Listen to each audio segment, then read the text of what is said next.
ಚಿನ್ನ ಪಡೆದು ಕೋಟಿ ಕೋಟಿ ವಂಚನೆ ಮಾಡಿದ್ದ ಐಶ್ವರ್ಯ ಗೌಡ ಪ್ರಕರಣಕ್ಕೆ ಸಂಬಂಧಪಟ್ಟಂತೆ ಡಿಕೆ ಸುರೇಶ್ ಅವರಿಗೆ ಇಡಿ ಸಮನ್ಸ್ ಜಾರಿ ಮಾಡಿತ್ತು. ಇನ್ನೇನು ಕೆಲವೇ ಕ್ಷಣಗಳಲ್ಲಿ ಡಿಕೆ ಸುರೇಶ್ ಆಗಮನ ಆಗುತ್ತೆ. ಚಿನ್ನ ಪಡ್ಕೊಂಡು ಕೋಟ್ಯಂತರ ರೂಪಾಯಿ ಮೋಸ ಮಾಡಿದ್ದಂತ ಐಶ್ವರ್ಯ ಗೌಡ ತಾನು ಡಿಕೆ ಸುರೇಶ್ ಸಹೋದರಿ ಅಂತ ಹೇಳ್ಕೊಂಡಿದ್ಲು.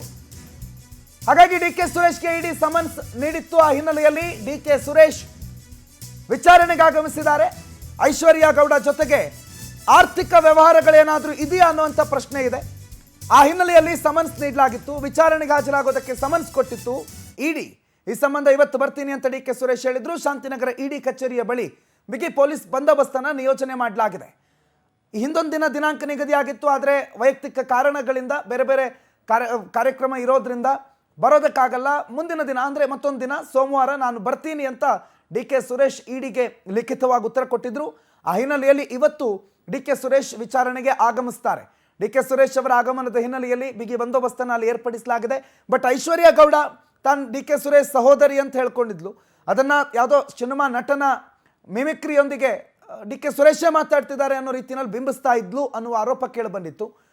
ಆ ನಡುವೆ ಡಿಕೆ ಸುರೇಶ್ ಮತ್ತು ಐಶ್ವರ್ಯ ಗೌಡ ಒಂದೆರಡು ಮೂರು ಕಾರ್ಯಕ್ರಮದಲ್ಲಿ ಜೊತೆಗೆ ಇದ್ದಿದ್ದಂಥ ವಿಚಾರಗಳು ಕೂಡ ಹೊರಗಡೆ ಬಂದಿತ್ತು. ಹಾಗಾಗಿ ಡಿಕೆ ಸುರೇಶ್ ಅಂಡ್ ಐಶ್ವರ್ಯ ಗೌಡ ಅವರಿಬ್ಬರ ನಡುವೆ ಯಾವ ರೀತಿ ವ್ಯಾವಹಾರಿಕ ಸಂಬಂಧ ಇದೆಯಾ ಅಥವಾ ಬೇರೆ ಏನಾದರೂ ಸಂಬಂಧ ಇದೆಯಾ ಅನ್ನುವಂಥ ಪ್ರಶ್ನೆಯನ್ನ ಈಗ ಇಡಿ ಎತ್ತಾ ಇದೆ. ಆದರೆ ಡಿಕೆ ಸುರೇಶ್ ಹೇಳ್ತಾರೆ, ನನ್ನ ನಡುವೆ ಮತ್ತು ಐಶ್ವರ್ಯ ಗೌಡ ನಡುವೆ ಯಾವುದೇ ವ್ಯವಹಾರ ನಡೆದಿಲ್ಲ. ಒಂದೆರಡು ಸಲ ಕಾರ್ಯಕ್ರಮಕ್ಕೆ ಕರೆದಿದ್ರು, ನಾನು ಹೋಗಿದ್ದೆ ಅಷ್ಟೇ, ಬಿಟ್ಟರೆ ನನಗೆ ಆಕೆಯ ಪರಿಚಯ ಇಲ್ಲ ಅಂತ ವಿಚಾರಣೆಗೆ ತೆರಳುವ ಮುನ್ನ ಡಿಕೆ ಸುರೇಶ್ ಪ್ರತಿಕ್ರಿಯೆ ಕೊಟ್ಟಿದ್ದಾರೆ. ನನ್ನನ್ನು ನನ್ನ ಕ್ಷೇತ್ರದವರು ಆಹ್ವಾನ ಮಾಡ್ತಾರೆ, ಅವ್ರು ನನ್ನ ಕ್ಷೇತ್ರದವರಾಗಿದ್ದರಿಂದ ಆಹ್ವಾನ ಕೊಟ್ಟಿದ್ರು, ನಾನು ಹೋಗಿದ್ದೆ. ಇಡಿ ಅಧಿಕಾರಿಗಳು ಯಾಕೆ ಸಮನ್ಸ್ ಕೊಟ್ಟಿದ್ದಾರೆ ಗೊತ್ತಿಲ್ಲ. ಐಟಿ ಇಡಿ ಇವರೆಲ್ಲ ಎಲ್ಲೇ ಮೀರಿ ಕೆಲಸ ಮಾಡ್ತೀವಿ ಅಂತ ಕೋರ್ಟ್ ಹೇಳಿದೆ. ವಕೀಲರ ಜೊತೆ ಸಮಾಲೋಚನೆ ನಡೆಸಿ ನಾನು ಹೋಗ್ತಾ ಇದ್ದೀನಿ. ವಿಚಾರಣೆ ಬಳಿಕ ಏನು ಅನ್ನೋದು ಗೊತ್ತಾಗುತ್ತೆ. ನನ್ನ ಧ್ವನಿ ಮಿಮಿಕ್ರಿ ಮಾಡಿ ಮಾತಾಡಿದ್ದು ನಾನು ಕೇಳಿಸ್ಕೊಂಡಿದ್ದೆ, ಕಂಪ್ಲೇಂಟು ಕೊಟ್ಟಿದ್ದೆ. ಪೊಲೀಸರ ಬಗ್ಗೆ ತನಿಖೆಯನ್ನು ಕೂಡ ಮಾಡ್ತಿದ್ದಾರೆ ಅಂತ ಇಡಿ ಸಮನ್ಸ್ ಬಗ್ಗೆ ಮತ್ತು ಇಡಿ ವಿಚಾರಣೆಗೆ ಹಾಜರಾಗುವ ಮುನ್ನ ಡಿಕೆ ಸುರೇಶ್ ಪ್ರತಿಕ್ರಿಯೆ ಕೊಟ್ಟಿದ್ದಾರೆ. ನಾನು ಭೇಟಿಯನ್ನ ಮಾಹಿತಿಗಳನ್ನ ಕೇಳಿದ್ರು. ನಮ್ಮ ವಕೀಲರ ಮುಖಾಂತರ ಮಾಹಿತಿಗಳನ್ನ ತೆಗೆದುಕೊಂಡು ನಾನು ಭೇಟಿಯನ್ನ ಅವರ ಕಚೇರಿಗೆ ಭೇಟಿಯನ್ನ ಕೊಡ್ತಾ ಇದ್ದೆ. 11 ಗಂಟೆಗೆ ವಿಚಾರಣೆಗೆ ಹಾಜರಾಗ್ತಾ ಇದ್ದೆ. ಕೆಲವು ಮಾಹಿತಿಗಳನ್ನ ಕೇಳಿದ್ರು. ನಮ್ಮ ವಕೀಲರ ಮುಖಾಂತರ ಮಾಹಿತಿಗಳನ್ನ ತೆಗೆದುಕೊಂಡು ನಾನು ಭೇಟಿಯನ್ನ ಅವರ ಕಚೇರಿಗೆ ಭೇಟಿಯನ್ನ ಕೊಡ್ತಾ ಇದ್ದೆ.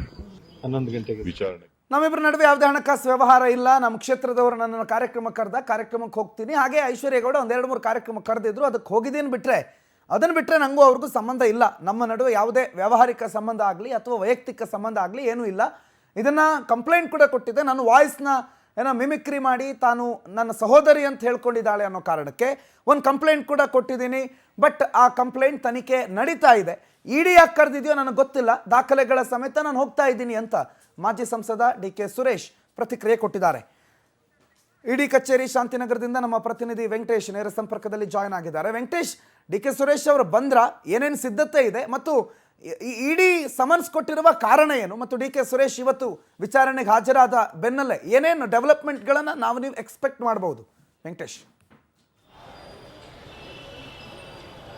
ಪ್ರಣುತ್, ಐಶ್ವರ್ಯ ಗೌಡ ಏನಿದ್ದಾರೆ ಈಕೆ ಜೊತೆ ಒಂದು ವ್ಯವಹಾರವನ್ನು ಮಾಡಿದ್ದಾರೆ ಅನ್ನುವಂತಹ ಕಾರಣಕ್ಕೆ ಇಡಿ ಅಧಿಕಾರಿಗಳು ಕೂಡ ಸಮನ್ಸನ್ನು ಕೊಟ್ಟಿದ್ದಾರೆ. ಯಾಕಂದರೆ ಬಹುಕೋಟಿ ವಂಚನೆ ಪ್ರಕರಣದಲ್ಲಿ ಡಿ ಕೆ ಸುರೇಶ್ ನನ್ನ ಸಹೋದರ, ಹಾಗಾಗಿ ನಾನು ಅವರ ಹೆಸರನ್ನು ಬಳಸ್ಕೊಂಡಿದ್ದೆ ಅಂತ ಹೇಳಿ ಗೊತ್ತಾಗ್ತಿರುವಂಥದ್ದು. ಈ ಪ್ರಕರಣದ ಹಿನ್ನೆಲೆಯನ್ನು ನಾನು ನೋಡಿದರೆ ಹಾಗೆ ಚಂದ್ರ ಲೇಔಟ್ ಮತ್ತು ಆರ್ ನಗರ ಎರಡೂ ಪೊಲೀಸ್ ಠಾಣೆಗಳಲ್ಲೂ ಕೂಡ ಪ್ರಕರಣ ದಾಖಲಾಗಿತ್ತು. ಆ ಸಂದರ್ಭದಲ್ಲಿ ಪೊಲೀಸರು ತನಿಖೆಯನ್ನು ಮಾಡ್ತಾರೆ, ಆದರೆ ಈ ಒಂದು ಈಕೆಯನ್ನು ಬಂಧನ ಮಾಡೋದಿಲ್ಲ. ಹಾಗೆ ಬದಲಾಗಿ ಪೊಲೀಸರು ಆಕೆಯ ಮನೆ ಮೇಲೆ ದಾಳಿಯನ್ನು ಮಾಡ್ತಾರೆ. ದಾಳಿ ಮಾಡಿದಂಥ ಸಂದರ್ಭದಲ್ಲಿ ಕೆಲವು ದಾಖಲೆ ಪತ್ರಗಳು ಸೇರಿದಂತೆ ಏನು ಹಣಕಾಸನ್ನು ಕೂಡ ಸೀಸ್ ಮಾಡಿಕೊಂಡು ಹೋಗಿರ್ತಾರೆ. ಹಾಗೂ 3 ಕಾರುಗಳನ್ನು ಕೂಡ ಸೀಸ್ ಮಾಡಿರ್ತಾರೆ ಪೊಲೀಸರು.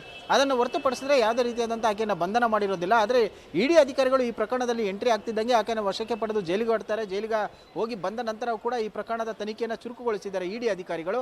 ಈಗ ಇದಕ್ಕೆ ಸಂಬಂಧಪಟ್ಟಂತೆ ಏನು ಮುಖ್ಯವಾಗಿ ಮಾಜಿ ಸಂಸದ ಡಿ ಕೆ ಸುರೇಶ್ ಅವರ ಹೆಸರು ತಳಕ ಹಾಕಿಕೊಂಡಿತ್ತು. ಆ ಹಿನ್ನೆಲೆಯಲ್ಲಿ ಅವರಿಗೂ ಕೂಡ ಒಂದು ಸಮನ್ಸನ್ನು ಕೊಟ್ಟಿದ್ದಾರೆ, ಅಂದರೆ ವಿಚಾರಣೆಗೆ ಹಾಜರಾಗಬೇಕು ಅಂತ ಹೇಳಿ. ಯಾಕಂದರೆ ಈ ಒಂದು ಪ್ರಕರಣದ ಗಂಭೀರತೆಯನ್ನು ನೋಡಿದರೆ ಸುಮಾರು ಕೆಜಿಗಳಷ್ಟು ಚಿನ್ನ ಮತ್ತು ಬೆಳ್ಳಿಯನ್ನು ಕೂಡ ಏನು ವನಿತಾ ಅವನಿತಾ ಹೈತಾಳ್ ಎನ್ನುವಂತಹ ವ್ಯಕ್ತಿಯ ಮೂಲಕವಾಗಿ ಆಕೆ ವ್ಯವಹಾರವನ್ನು ಮಾಡಿರ್ತಾರೆ, ಆದರೆ ಹಣವನ್ನು ಕೊಟ್ಟಿರೋದಿಲ್ಲ. ಕೇಳಿದಂಥ ಸಂದರ್ಭದಲ್ಲಿ ಡಿ ಕೆ ಸುರೇಶ್ ಅವರಿಗೆ ಈ ಒಂದು ಪ್ರಕರಣದಲ್ಲಿ ಇದ್ದಾರೆ, ಅವರಿಗೆ ಕೊಟ್ಟಿರುವುದು ಅಂತ ಹೇಳಿ ಈಕೆ ಏನು ಐಶ್ವರ್ಯ ಗೌಡ ಹೇಳಿರ್ತಾರೆ. ಹಾಗಾಗಿ ಆಕೆ ಕೂಡ ಆ ವನಿತಾ ಹೈತಾಳ್ ಇದು ಬರಬಹುದು ಅನ್ನುವಂಥ ನಿಟ್ಟಿನಲ್ಲಿ ಇರ್ತಾರೆ. ಆದರೆ ಯಾವಾಗ ಇದು ವಂಚನೆ ಅಂತ ಹೇಳಿ ಗೊತ್ತಾಗುತ್ತೆ ಆ ಸಂದರ್ಭದಲ್ಲಿ ಚಂದ್ರಲೇವಟ್ಗೆ ಒಂದು ದೂರನ್ನು ಕೊಡ್ತಾರೆ.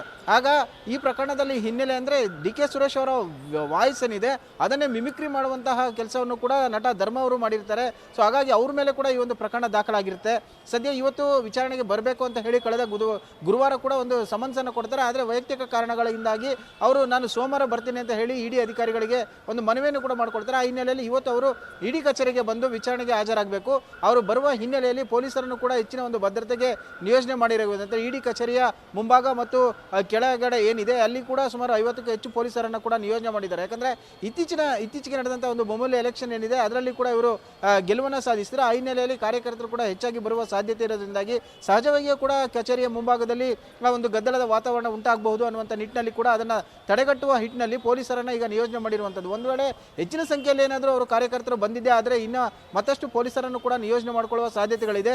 ಸದ್ಯ ಈಗ ಅವರು ವಿಚಾರಣೆಗೆ ಹಾಜರಾಗ್ತಾರೆ. ಯಾಕಂದರೆ ಪ್ರಮುಖವಾಗಿ ಈ ಘಟನೆಗೂ ನನಗೆ ಯಾವುದೇ ರೀತಿಯಾದಂಥ ಸಂಬಂಧ ಇಲ್ಲ, ನನ್ನ ಹೆಸರನ್ನು ಬಳಸ್ಕೊಂಡಿದ್ದಾರೆ ಮತ್ತು ನನ್ನ ಧ್ವನಿಯನ್ನು ಮಿಮಿಕ್ರಿ ಮಾಡಿದ್ದರಿಂದಾಗಿ ಸಹಜವಾಗಿ ನಾನು ಕೂಡ ಅವರ ವಿರುದ್ಧ ದೂರನ್ನು ಕೊಟ್ಟಿದ್ದೇನೆ. ದೂರಿನಲ್ಲಿ ಏನೆಲ್ಲ ಅಂಶಗಳನ್ನು ಸೇರಿಸಬೇಕು ಅದನ್ನು ಕೊಟ್ಟಿದ್ದೇನೆ. ಇನ್ನು ಇಡಿ ಅಧಿಕಾರಿಗಳು ಏನೋ ಒಂದು ವಿಚಾರಣೆಯನ್ನು ಮಾಡ್ತಾರೆ, ಆ ವಿಚಾರಣೆಗೆ ಸಂಬಂಧಪಟ್ಟಂತೆ ದಾಖಲಾತಿಗಳನ್ನೆಲ್ಲ ಕೂಡ ನಾನು ಒದಗಿಸಬಲ್ಲೆ. ಜೊತೆಗೆ ಈ ಪ್ರಕರಣದಲ್ಲಿ ನನಗೆ ಯಾವುದೇ ರೀತಿಯಾದ ಸಂಬಂಧ ಇಲ್ಲ ಅಂತ ಕೂಡ ಹೇಳಿದ್ದಾರೆ.